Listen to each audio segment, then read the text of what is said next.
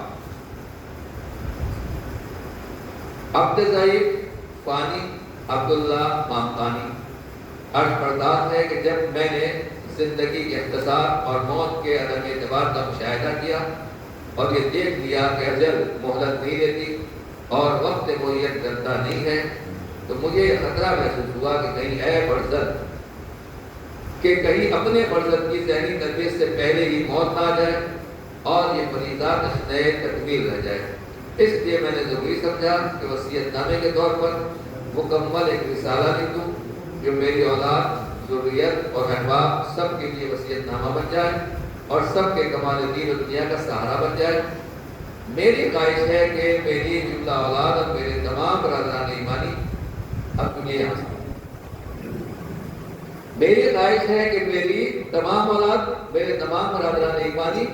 ہفتہ یا مہینے میں کم از کم ایک بار اس وصیت نامے کا مطالعہ کریں، اور میری اولاد میں جو بھی ایسا نہ کرے گا وہ میری نظر میں آپ شمار ہوگا اور اس کی فلاح دنیا آخرت کی کوئی امید نہیں ہے، اور کسی میں بعض وصیتوں پر عمل کرنے کا مزہ پیدا ہو جائے تو باقی کے بارے میں بھی اسی طرح کی کوشش کرتا رہے تاکہ پوری کتاب پر عمل کرنے کا مزہ یعنی کمانڈ حاصل ہو جائے۔ میرے متعلقین میں جو بھی اس وصیت نامے پر عمل کرے گا اس کے بارے میں رب جلیل سے میری دعا ہے کہ اس کی دنیا آخرت کو سازگار بنا دے اور وہ کسی مقام پر برائی سے دوچار نہ ہو، عمر میں وسعت حاصل ہو اور رات و آرام ہو اور زندگی نصیب ہو۔ پروردگار اس وصیت نامے کو مجھے اور میری اولاد کو اس دن فائدہ پہنچائے جس دن مال و اولاد کوئی کام آنے والا نہیں ہے۔ اس کتاب کا نام ہے راحت الرشاد یعنی وصیت نامہ برائے احباب و ذریت و اولاد۔ صلوات پڑھتے ہیں۔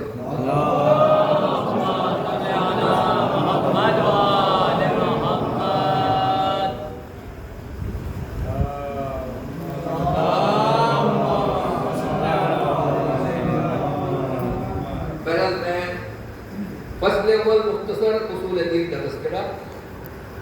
میرے فرزند میں تمہیں سیدھے راستے کے خدا تمہیں سیدھے راستے کی ہدایت کرے اور ہر عالم میں گناہ و معصیت اور لغزش سے محفوظ رکھے۔ یاد رکھو کہ سب سے پہلا اسلامی فریضہ اصول دین کے بارے میں مرتب کرنا ہے کہ دلائل کے ساتھ عقیدے کی بنیاد مضبوط کی جائے، خالق کائنات، انبیاء اور اولیاء کے بارے میں یقین کو مستحکم بنایا جائے۔ انسان سے پیدا ہوا ہے، حیوان سے نہیں۔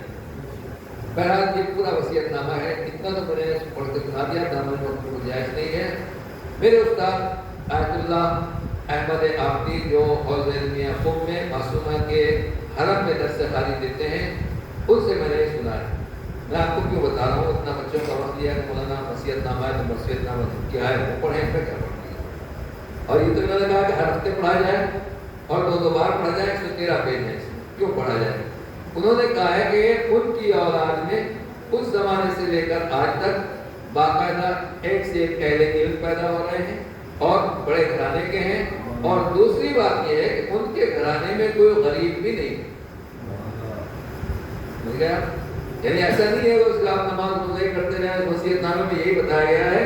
بلکہ انہوں نے کہا کہ جو اس وصیت نامے پر عمل کرے، اس میں آخر میں انہوں نے یہ بھی لکھا ہے کہ زندگی آپ کو کیسے گزارنا ہے اور دنیا کیسے کمانا ہے۔ اس کی ایک مثال انہوں نے یہی دی کہ تمہارا جو گھر خریدو وہ شہر کے سینٹر میں خریدو، شہر کے سٹی کے درمیان میں خریدو، اور ان کی اولاد ان کی وصیت کے اوپر عمل کرتے ہوئے اسی طریقے سے جو انہوں نے لکھا ہے اسی کے مطابق چلتی ہے، تو کیونکہ شہر کے درمیان میں رہتے ہیں، رات بھی شہر کے بیچ میں آئے گا، تو وہاں دکان بھی ہے، بازار بھی ہے، کاروبار بھی ہے، آمد و رفت بھی ہے۔ لہذا میں کہنا چاہتا ہوں کہ دنیا کے اعتبار سے بھی ان کی اولاد و نسل بہترین ہے اور دین کے اعتبار سے بھی ان کی نسل بہترین ہے۔ لہذا واقعی آپ یہ نہ سوچیں کہ یہ خالی کتاب ہے، بات یہ ہے کہ کتابیں رکھی رہ جاتی ہیں، لوگ پڑھتے نہیں، اور اگر پڑھ لیتے ہیں تو عمل کی توفیق نہیں ہوتا پاتی۔ آج بھی میں آپ کے سامنے یہ وعدہ کرتا ہوں اور یہ یقین دلاتا ہوں کہ واقعی جو اس کی وصیت نامے کو پڑھے، ایک چیز، دو چیز، تیسری چیز، چوتھی چیز، آہستہ آہستہ عمل کرنے کی کوشش کریں، آپ یقین جانیے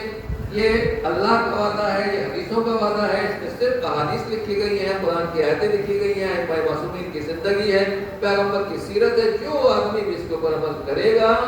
چند سال کے اندر خود اس کو پتہ چلے گا کہ میری زندگی کتنی بدل گئی ہے اور ہماری زندگی میں کتنی تبدیلی آ گئی ہے. میں بہت کچھ ان سے سیکھا ہے اور میں نے باقاعدہ جمعے کے خطبوں میں پوری کتاب اپنے یہاں پونا میں شروع سے لے کر آخر تک الگ الگ جمعوں میں اسی طریقے سے ترتیب کے ساتھ لوگوں کو تفسیر کے ساتھ سنائی ہے, اس کی تشریح بھی کی ہے. بہرحال مجھے یقین ہے کہ جو لوگ کو بچوں کو تو ملے گی, بچوں کے ساتھ ساتھ بڑے بھی, ان کے مائیں بھی اور گھر والے بھی اس کتاب کو پڑھیں. مجھ سے زیادہ میں آپ کا وقت نہیں دوں گا. پھر سے ان بچوں کو مبارکباد پیش کرتا ہوں اور آپ حضرات کا بھی شکریہ ادا کرتا ہوں کہ آپ نے بھی زحمت فرمائی اور اس پروگرام میں تشریف لائے. جن علماء نے اور جن بزرگوں نے, جن ساتھیوں نے اس پروگرام میں زحمت فرمائی ہے, جناب مولانا منظر صاحب, جناب سجاد مہدی صاحب, جناب علی رضا صاحب, جناب مولانا محمد حسنین صاحب, جناب عباس صاحب, محمد ہاشم صاحب اور نفیس صاحب اور جناب صادق صاحب تو ماشاءاللہ سے پہلے دن سے انہوں نے کوشش کی اور ارادہ کیا. اصل بات یہ ہے کہ میں بھی بہت سے ارادے کرتا ہوں, آپ بھی سوچتے ہیں کہ یہ ہو جائے وہ ہو جائے, مگر وہ کام کرنا یہ اس کے لیے ہمت چاہیے اور واقعی یہ ہمت کی اور اللہ اس کو قبول کرنے والا ہے. اصل بات یہ ہے, اس میں یہ لکھا ہے علامہ تعالی نے, جو کام ہو وہ اللہ کے لیے ہو, خدا کے لیے ہو, پروردگار کے لیے ہو. ما کان للہ یدعو, جو کام اللہ کے لیے ہوتا ہے اللہ اسے آسمان کی بلندیوں تک پہنچا دیتا ہے. اور جن بزرگوں نے اس امام باڑے کی بنیاد رکھی, آپ دیکھیے کہ اس زمانے میں کچی دیواریں, کچی چھتیں, مگر الحمدللہ نیت خالص تھی اللہ کے لیے, امام حسین کے لیے, پروردگار کے لیے ان لوگوں نے کام کیا. تو الحمدللہ ہر روز ان دوگنی سے